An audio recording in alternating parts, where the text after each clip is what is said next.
এই বাড়িওয়ালা রাস্তায় যারা কান্না করতেছে তার বাড়ি চলে পরিষ্কার হয়ে যাচ্ছে, মানুষদেরকে ডাকতেছে যার হাতে যা আছে তাই নিয়ে তাড়াতাড়ি আসো, আমার দিনরা আগুন নিবে দাও। ওই বাড়িওয়ালার কান্না দেখা লাকড়িওয়ালার দিলের ভিতরে মায়া লাগছে, এমন মায়া লাগছে, মায়া লাগার কারণে আর টিকতে না পারে, সহ্য করতে না পারে, দৌড়ে আগুন নিবানোর জন্য, আগুন বন্ধ করার জন্য মাথার লাকড়ির গাঁথনি, লাকড়ির বোঝা দৌড়ে আগুনের বিল্ডিং এর ভিতরে ফেলাইছে। তারা বুঝুন না, তাহলে আগুন বাড়বো না কমবো? যেরকম জবাই করান, আগুন বাড়বো না কমবো? আর বন্ধু লাকড়িওয়ালা তো লাকড়ি ফেলাইছে আগুন বন্ধ করার জন্য, কিন্তু আগুন তো বন্ধ হবে না, আগুন আরো বাড়বে। আমার বন্ধুগণ, এরপর দেখা যায় বাড়িওয়ালা আবার কান্না করতেছে, যার হাতে যা আছে তাই নিয়ে আসো, আমার বাড়ি আগুন নিবে দাও, আগুন বন্ধ করে দাও। আমার বন্ধুগণ, আমার ভাইয়ারা, ইতিমধ্যেই দেখা যায় কাঠের তুল থেকে আল্লাহর আরেক বান্দা মাথায় করে এক টিন কেরাসিন তুলে আসতেছে। কি লয়া? কেরাসিন তুলনা, কেরাসিন তুলনার দোকান পর্যন্ত আসছে। বাড়িওয়ালার কান্না দেখা দিনের ভিতরে মায়া লাগছে, এমন মায়া লাগছে, মায়া লাগার কারণে দৌড়ে তাড়াতাড়ি আগুন নিবানোর জন্য মাথার কেরাসিন তুল দৌড়ে আগুনের বিল্ডিং এর ভিতরে ফেলাইছে। বারবার আগুন কথা হয় না, বারবার কমবো? কেন পারবো? কেরাসিন তেল দিয়ে আগুন বন্ধ করা। আমার বন্ধুগণ, আমরা এটা ভালো করে বুঝি, ভালো করে জানি, আগুন বন্ধ করার জন্য কেরাসিন তেল প্রযোজ্য না, আগুন বন্ধ করার জন্য লাকড়ি প্রযোজ্য না। ঠিক না ঠিক? আমার বন্ধুগণ, আমার ভাইয়েরা, ওটা আমরা ভালো করে জানি, লাকড়ি দিয়ে আগুন বন্ধ করা যায় না, কেরাসিন তেল দিয়ে আগুন বন্ধ করা যায় না। আগুন বন্ধ করতে হলে পানি ছাড়া বিকল্প কোনো রাস্তা আসেনি। কথা হয় না, আসেনি। পানি ছাড়া বিকল্প কোনো রাস্তা নাই। আমার বন্ধুগণ, আমার ভাইয়েরা, তাহলে এবার ভালো করে শেষ কথাটা শোনেন, ভালো করে কথাটা বুঝেন। ও বন্ধুগণ, আমার বন্ধুগণ, আমার ভাইয়েরা, লাকড়ি দিয়ে আগুন বন্ধ করা যায় না, কেরোসিন তেল দিয়ে আগুন বন্ধ করা যায় না। আগুন বন্ধ করতে হলে পানি ছাড়া বিকল্প কোনো রাস্তা নাই। এমনিভাবে আমার ভাইয়েরা, ঘরের ভিতরে যে অশান্তির আগুন দাউ দাউ করে জ্বলে, স্বামী স্ত্রীর ভিতরে যে অশান্তির আগুন দাউ দাউ করে জ্বলে, মামের মধ্যে যে অশান্তির আগুন দাউ দাউ করে জ্বলে, গ্রামের ভিতরে যে অশান্তির আগুন দাউ দাউ করে জ্বলে, সমাজের ভিতরে যে অশান্তির আগুন দাউ দাউ করে জ্বলে, থানার ভিতরে যে অশান্তির আগুন দাউ দাউ করে জ্বলে, জেলার ভিতরে যে অশান্তির আগুন দাউ দাউ করে জ্বলে, তামাম পৃথিবীর ভিতরে যে অশান্তির আগুন দাউ দাউ করে জ্বলতেছে, আমার বন্ধুগণ, যেমনিভাবে আগুন বন্ধ করতে হলে পানি ছাড়া বিকল্প কোনো রাস্তা নেই, এমনিভাবে তামাম পৃথিবীর আগুন বন্ধ করতে হলে, এই অশান্তির আগুন বন্ধ করতে হলে কোরআনের আইন ছাড়া বিকল্প কোনো রাস্তা নেই।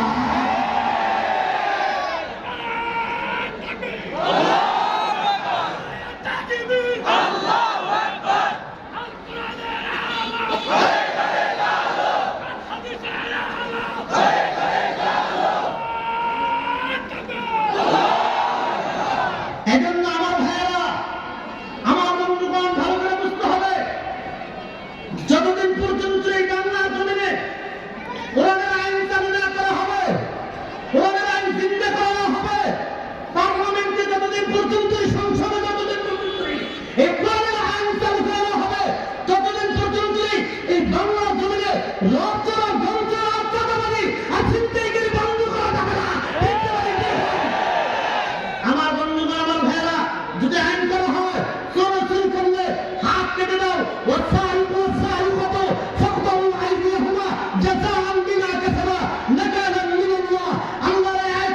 যদি বাস্তবায়ন করা হয়, আইনকে বাস্তবায়ন করা হয়, তাহলে এই আইন যদি থাকতো, তাহলে এই করোনার ভিতরে আমার দেশের সোনা মানুষগুলি না খেয়ে মারা যায়, আর বড় বড় নেতাদের খাটের নিচে তেলের খনি পাওয়া যায়। ঠিক যদি করেন, যদি এই আইন চালু থাকতো, তাহলে আর কি খাটের নিচে তেলের খনি পাওয়া যাইত? পাওয়া যাইত না। তার মানে বোঝা যায়, যদি কোরআনের আইনকে যদি বাস্তবায়ন করা হয়, কোরআন হাত যদি কেটে দেওয়া হয়, এই বাংলার যদি চোর চোরের কথা বর্তা খাইতে একটা চোর পাওয়া যাবে। কথা কোন ঠিক কে বেশি? এই জন্য কোরআনের আইন চালু হওয়া দরকার আছে না নাই? আর যখন দরকার আছে না নাই? আমার বন্ধুগণ, আমার ভাইয়েরা, এই জন্য নাস্তিক বেঈমানরা চতুর্দিক দিয়া মুসলমানের উপরে ঝাঁপায় পড়েছে। কেন পড়েছে জানেননি? আমার আগে তো হযরত আল্লাহর হুজুর মাওলানা আব্দুল খালেক শরীয়তপুরী সাহেব অত্যন্ত চমৎকার আলোচনা করেছেন।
বাংলার জমিনে রাজত্ব চালাবো। নাস্তিক বেঈমানরা এই প্ল্যান করে নেমেছে। হে মুসলমান আমার বন্ধুগণ, আমার ভাইরা, তাহলে ভালো করে শুনেন, ওরা কি ভেবে নেমেছে? ওরা রিচার্জ করে দেখছে মুসলমানের সন্তানরা কোরআন শিখে কখন, ওরা হিসাব মিলিয়ে দেখছে মুসলমানের সন্তানরা কোরআন শিখে সকালবেলা যখন সূর্য উদয় হয়ে যায় মসজিদের মক্তবে চলে যায়। কতক্ষণ ঠিক থেকে ঠিক? হ্যাঁ মুসলমান, ভালো করে বুঝছেন ওদের চাল কোথায় চলেছে। হ্যাঁ মুসলমান, পূর্বের জমানার দিকে তাকায় দেখেন, এমন একটা জমানা গেছে যেই জমানা সকালবেলা সূর্য উদয় হওয়ার সাথে সাথেই আমার দেশের সোনার ছেলেমেয়েরা রেহানকে বুকে ধারণ করে, কোরআনকে বুকে ধারণ করে রাস্তায় সিরিয়াল ভাবে লাইন ধরে ধরে মসজিদের মক্তবে চলে যেত। এখন আর সেই দৃশ্য দেখা যায় না। কেন দেখা যায় না জানেন? ওই যে নাস্তিক বেঈমানরা চাল চালাইছে, ওরা হিসাব মিলিয়ে দেখছে কেমনি মুসলমানের সন্তানদেরকে কোরআন থেকে আলাদা করা যায়। ওরা হিসাব মিলিয়ে দেখছে যেহেতু সকালবেলা মুসলমানের সন্তানরা মসজিদের মক্তবে যায়, মসজিদের মক্তবে না যেতে পারে, বিকল্প কোনো রাস্তা বের করো। কি রাস্তা বের করা যায়? ওরা হিসাব মিলিয়ে মুসলমানের সন্তানরা যেন কোরআন পড়তে না পারে, এই জন্য ওরা বিকল্প রাস্তা বের করছে। বাংলার কানাচে কানাচে বিভিন্ন জায়গায় মসজিদের যেন না যেতে পারে, এই জন্য ওরা সকালবেলা ফজর করে ইংরেজি কিন্ডার গার্ডেন খুলে দিয়েছে। আর কতক্ষণ জোরকান ঠিক নেই।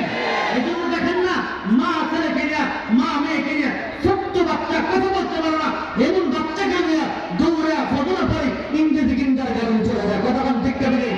একটা কথা বলে রাখেন, আপনার ছোট্ট হৃদয়ের কুচি সন্তানের হৃদয়ের ভিতরে যদি ছোট্ট অবস্থায় কোরআন না দেন, কোরআন শিখেন না শিখেন, তাহলে এই সন্তান এক সময় নাস্তিক হবে, বাবা মার অবাধ্য হবে।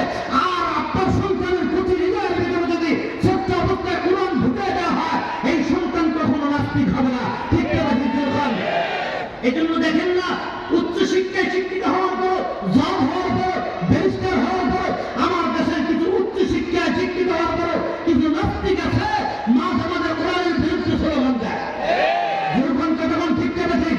আমার বন্ধুগণ, আমার ভাইয়েরা, অথবা আমি বলতে চাই বিভিন্ন দিক থেকে নাস্তিক বেঈমানরা কোরআনের দিকে হাত বাড়াইতে চায়। আমাদের হৃদয়ের স্পন্দন কোরআনকে কেড়ে নিতে চায়, কোরআনকে বন্ধ করে দিতে চায়। আমি ওই সমস্ত নাস্তিক বেঈমানদেরকে আজকে আপনাদেরকে নিয়ে ওদেরকে জানা দিতে চাই, কোন কোন মায়ের সন্তান এখান থেকে বলে দিতে পারবেন হুজুর আমরা প্রস্তুত আছি। ও আমার বন্ধুগণ, এই বাংলার জমিন ওদের জানা আছে কিনা জানি না। এই বাংলার জমিন এমন একটা জমিন যে জমিনের ভিতরে ঘুমিয়েছেন পীরজি হুজুর রহমাতুল্লাহ আলাইহি। কথা বলেন ঠিক না ঠিক? এই বাংলার জমিন এমন একটা জমিন যে জমিনের ভিতরে ঘুমিয়েছেন হাফিজ হুজুর রহমাতুল্লাহ আলাইহি। এই বাংলার জমিন এমন একটা জমিন যে জমিনের ভিতরে ঘুমিয়েছেন হাফিজ শরীয়তুল্লাহ রহমাতুল্লাহ আলাইহি। এই বাংলার জমিন এমন একটা জমিন যে জমিনের ভিতরে ঘুমিয়েছেন শামসুল ফরিদপুর রহমাতুল্লাহ আলাইহি। এই বাংলার জমিন এমন একটা জমিন যে জমিনের ভিতরে ঘুমিয়েছেন মুফতি আমিনী রহমাতুল্লাহ আলাইহি। এই বাংলার জমিন এমন একটা জমিন যে জমিনের ভিতরে সবথেকে কৌমবাদ বেশি। এই বাংলার জমিন এমন একটা জমিন যে জমিনের ভিতরে সবথেকে মুসলিম বেশি। এই বাংলার জমিন এমন একটা জমিন যে জমিনের ভিতরে ওলামাই কেরাম বেশি, ওলামাই দেওবন্দ বেশি। এই বাংলার জমিন এমন একটা জমিন যে জমিনের ভিতরে শতকরা 90 থেকে 95 কাউমাওয়ালা মুসলমান বসবাস করে।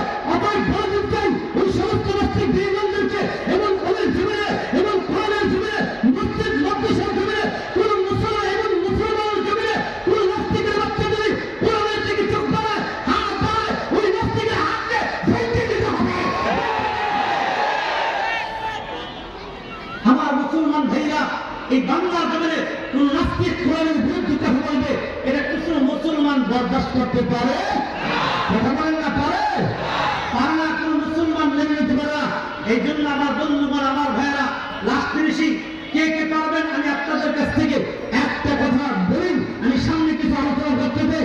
আমার বন্ধুগণ, আমার ভাইয়েরা, কোন মায়ের কোন জাতীয় সন্তান এই জায়গায় আছেন, কোন জায়গায় কোন ভাই এই জায়গায় আছেন আমি জানি না, চিনি না, তবে আপনাদের কাছ থেকে ওয়াদা এক জিনিস, এরাদা আরেক জিনিস, ওয়াদা এক জিনিস, এরাদা আরেক জিনিস। আমার বন্ধুগণ, আমার ভাইয়েরা, ওয়াদা না এরাদা করে যাবেন, দুটা হাত করা এই ময়দান থেকে এরাদা করে যাবেন হুজুর আজকের পর থেকে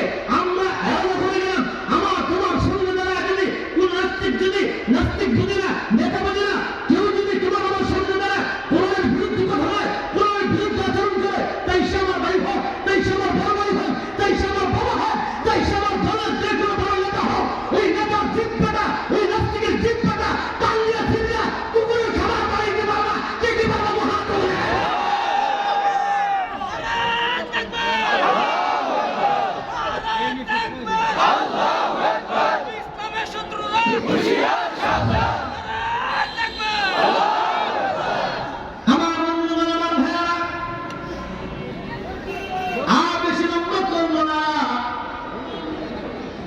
এই কোরআন এমন একটা জিনিস, আমার আগে হযরতুল আল্লাহ হযরত মাওলানা শরীয়তুল ইসলাম করে গেছেন, যেখানে কোরআন সেখানে সম্মান, ঠিক না বেটি কোরআন, যেখানে কোরআন সেখানে ইজ্জত, ঠিক না বেটি কোরআন। হ্যাঁ বন্ধুগণ আমার, এই জন্য আল্লাহ নবী আখির পয়গম্বর বলছে, কেউ যদি নিজের ইজ্জত বাড়াইতে চায়, নিজের সম্মান বাড়াইতে চায়, সে যেন কোরআনের কাছে আত্মসমর্পণ করে। কেউ যদি সংসারে শান্তি পেতে চায়, কেউ যদি জীবনে শান্তি পেতে চায়, সে যেন কোরআনের কাছে আত্মসমর্পণ করে। কেউ যদি নিজের ইজ্জত বাড়াইতে চায়, তাহলে সে যেন কোথায় যায়? আর কোরআন, সে যেন কোরআনের কাছে যায়। যেরকম ঠিক নেবে ঠিক। আমার বন্ধুরা, আমার ভাইরা, তাহলে এবার বলেন, আর বন্ধু, আমার বন্ধুরা, আমার ভাইরা, কোরআন এমন একটা জিনিস, কোরআন পড়লে, কোরআন শুনলে ইজ্জত বাড়াবে। যিনি তিনি কে? আর কোরআন তিনি কে? তাই বন্ধু, লাস্ট মিনিটে আপনাদেরকে একটা মেসেজ দেই, কোরআন পড়লে সওয়াব, কোরআন শুনলে সওয়াব। কোনটা কোরআন যে পড়ে, কোরআন পড়লে ওয়ালা পাক দিয়া হাইতে গেল, আমার আল্লাহ সম্মান বাড়ায় দেয়। আমার বন্ধুগণ, আমার ভাইরা, এই যে ছোট্ট ছোট্ট বাচ্চারা কোরআন পড়লো, কোরআন সবক দিল, আর বন্ধু, এদের সম্মান করলে বেশি,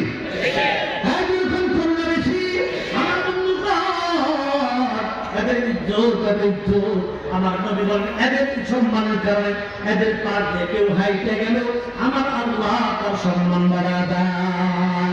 আমার বন্ধুগণ, আমার ভাইরা, তাহলে একটা মেসেজ শুনেন। আর বন্ধু, অনেক আগের জমানার কথা বলছি আপনাদেরকে, যেই জমানার ভিতরে রাজা বাদশারা ঘোড়া দিয়ে চলতো, এমন একটা জমানায় গেছে না। আগের জমানায় গাড়ি ছিল না, ঘোড়া দিয়ে চলতো। ও বন্ধু, ওই জমানার কথা বলছি। ওই জমানার ভিতরে এক আল্লাহর বান্দা নদীর ভিতরে মাছ ধরতো। জেলে যাকে বলা হয়, জেলে বলা হয়, কি বলা হয়? যা মাছ ধরে তাদেরকে কি বলা হয়? এই বন্ধু, বালকেরা বুঝুন, ওই জমানার ভিতরে এক জেলে নদীর ভিতরে মাছ ধরতো। এই জেলে যখন নদীর ভিতরে সকালবেলা মাছ ধরতে গেল, মাছ ধরতে যাওয়ার পর সকাল থেকে প্রায় 12টা পর্যন্ত বেজে গেল, মাছ পায় না, মাছ পায় না, মাছ পাওয়া যায় না। হঠাৎ করে একটার দিকে এত বড় একটা মাছ ধরা পড়লো, যেই মাছটা বর্তমান জমানায় 30-40 হাজার টাকা দাম, 50 হাজার টাকা দাম। আমি আপনাদের কাছে জানতে চাই, এই জমানায় যে মাছটা 50 হাজার টাকা দাম, মাছটা ছোট না বড়? আর গুরুগণ, বড় না ছোট? এবং বারবার বুঝে আল্লাহ বান্দাদের যখন মাছটা পেয়ে গেল, এই জমানার ভিতরে মাছটার দাম ধরেন 40-50 হাজার টাকা আছে। এত বড় একটা মাছ যেটা যখন পেয়ে গেল, খুশি হয়ে গেল, কিন্তু অনেক কষ্ট করে নৌকার ভিতরে উঠাইতে পারে না। এত বড় একটা মাছ উঠাইতে পারে না যে বন্ধু। এরপর অনেক কষ্ট করে মাছটা নৌকার ভিতরে উঠাইল। এবার নৌকার ভিতরে উঠানোর পর চিন্তা করে, হায় হায়, এত বিশাল বড় এক মাছ বাজারে নিলে কে কিনবে? এত বড় দামি মাছ এই জমানার ভিতর তো কেউ কিনার নাই, কারণ এই মাছ রাজা বাদশা ছাড়া কেউ কিনতে পারবে। আমার বন্ধুরা, আমার ভাইরা, এই জমানার নবীর জমানার ভিতরে 50 হাজার টাকা দেবে একটা মাছ সবাই কিনতে পারে না? যাদের টাকা আছে তারা পারে। হ্যাঁ বন্ধু, বালকেরা বুঝো, যে চিন্তা করে তোমার মাছ বাজার গেলে কে কিনবে? রাজা বাদশা ছাড়া কেউ কিনতে পারবে না। এবার যেন চিন্তা করে, না না, বাজার নেওয়া যাবে না, তাহলে এত বড় মাছ কি করা যায়? বাড়িতে নিব। বাড়িতে তো আমরা 2-3 জন মানুষ, কে খাবে এত বড় মাছ? বাড়িতেও নেওয়া যায় না, বাজারে নেওয়া যায় না, কি করা যায়? হঠাৎ করে জেলের মাথার ভিতরে একটা বুদ্ধি এসে গেল। এখন একটা বুদ্ধি এসে গেল, কি বুদ্ধি? হঠাৎ করে জেলে চিন্তা করলো, এই মাছটা আমি বাজারে নিব না, আমি বাড়িতেও নিব না, এই মাছটা আমি রাজার দরবারে হাতিয়ে নিয়ে যাবো। রাজার দরবারে বাদশার দরবারে আমি মাছটা হাতিয়ে নিয়ে যাবো। রাজার দরবারে হাতিয়ে দিলে রাজা যদি জ্ঞানী হয়, আমার সম্মান করবে, উপহার দিবে। আর রাজা যদি আমার উপহার দেয়, রাজা যদি আমার সম্মান করে, মাছের চাইতে ছোট করতে পারবে না, বরঞ্চ বড় করবে। কতক্ষণ ঠিক না ভাবি? কারণ রাজার সম্মান আর জেলের সম্মানে হ্যাঁ না ব্যবধান আছে। জেলে চিন্তা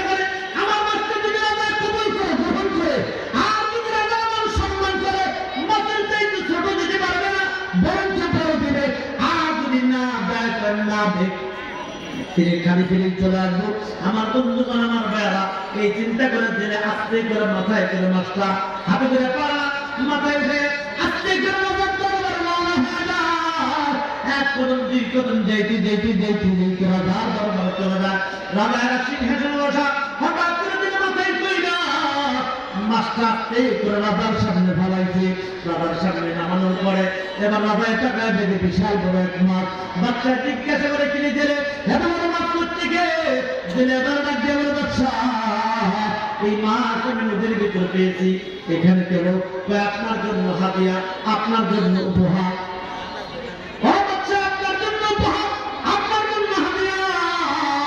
এই কথা বলার পরে বাচ্চা খুশি হয়ে গেছে। এবার বাচ্চা চিন্তা করে, দিন মজুরি, দিন আনে দিন খায়, এমন একটা মাছ, এমন একটা মানুষ যদি এত বড় একটা মাছ আমাকে উপহার দিতে পারে, আমাকে গিফট করতে পারে, আমাকে হাদিয়া দিতে পারে, তাহলে আমি যদি এই দিন মজুরি মানুষটাকে যদি কিছু না দিই, তাহলে এই জেলে যদি আগামীকালকে সকালবেলা চার দোকানে পয়সা যায়া যদি বলে, চার দোকানে চা খেতে দেয়া যদি বলে, আমি রাজার এত বড় একটা মাছ দিছি, আমার কিচ্ছু যায় নাই, কিপটা রাজা মান সম্মান থাকবো। রাজার চিন্তা করে জেলে যদি কোনোদিন চার দোকানে যায় আর যদি বলে রাজার দরবারে এত বড় মাছ হারিয়ে দিছি, রাজা কিপটা রাজা আমার কিচ্ছু দেয়। চার দোকানে ভয় কি হয় না? যত আমার ভয় কি হয় না? দেখবেন চার দোকানে বেশি গরম হয়, ইমাম সাহেব খতিব সাহেব কি করছে আছে না? কিছু বুঝা মানুষের কোন কাম নাই, চার দোকানে দেওয়া যাবে। ইমাম সাহেব সেটা দিয়ে কেমনি চা ফেলেছে কেমনি ওই তো বুঝতে পারে না, একটা ভিতরে কতক্ষণ থেকে দেখে এমন মানুষ আছে না? নাই? আল্লাহ মাফ করুন সবাইকে, আমিন বল। আল্লাহ তাদেরকে শহীদ উদ্ধার করে সকল বলে আমিন। রাজার করে জেলে যদি কোনোদিন সকালবেলা চার দোকানে দেয় কয় রাজার এত বড় একটা মাছ দিছি, রাজা আমার কিচ্ছু দেয় না, মান সম্মান থাকবো না। এবার রাজা চিন্তা করে যদি না দিই, এই অবস্থা আর যদি দেই, মাছের দাম 50,000 টাকা, যদি আমি 20,000 টাকা দিই তবুও সমস্যা। চার দোকানে দেয় কেউ রাজার আমি মাছ দিলাম একটা 50,000 টাকা দেবেন, তাহলে আমার টাকা দিলে পিকচারও দেয় 20,000 টাকা, 30,000 টাকা কম দিছে, কম দিলে সমস্যা, না দিলেও সমস্যা। রাজা চিন্তা করে কি করা যায়, সমাধান কি? সমাধান একটাই, মাছের চাইতে বড় ব্যাপার। সমাধান একটাই, দেখেন না মজার ব্যাপার কি হয়। রাজা চিন্তা করে মাছের চাইতে ছোট দেওয়া যায় না, বরঞ্চ বড় দেওয়া, বড় দিতে লাগবে, বড় দেওয়া লাগবে। এবার রাজা চিন্তা করে খাবেন খেলেন জি বাচ্চা রানীর কাছে যা। রানীর কাছে গেছে, কি কাজ? 1 লক্ষ টাকার একটা বান্ডিল রয়েছে। কয় টাকা? কথা হয় না। কয় টাকা? 1 লক্ষ টাকার একটা বান্ডিল রয়েছে। খাবেন জোরে রানীর কাছে গেছে, কিছু চিকন চিকন কিছু কথা আপনি একটু ভেবে দেখে বুঝছেন। রানীর কাছে গেছে, রানীর কাছে যাওয়ার পর 1 লক্ষ টাকা বান্ডিল একটা আনছে, আনার পর বাচ্চার কাছে দিছে, এই যে বাচ্চা টাকা। এবার বাচ্চা টাকা জেলের গায়ে জেলে দিলেন, জেলের কাছে এই তোর উপহার আমার পক্ষ থেকে হারিয়ে। জেলে 1 লাখ টাকা খুশি নেবে, কথা পায় না, খুশি নেবে। কেমন খুশি? অবাক খুশি, খুশি থেকে খুশি। জেলে পাইছি 1 লাখ টাকা। আজকাল কোনো কথা নেই, বাজারে যাবো, বিশাল দামি দামি সুন্দর সুন্দর খাবার বাজার করবো, বাড়িতে যে বিবিবাল বাচ্চা নিয়ে খাবো। চিন্তা করে জেলে দিছে, দৌড় বাবার দিছে, দৌড় দিছে। এবার বাচ্চা খাতে খাবেন, রানী তাড়াতাড়ি ডাকবে, মাছটা এনে দেখা কত বড় একটা মাছ।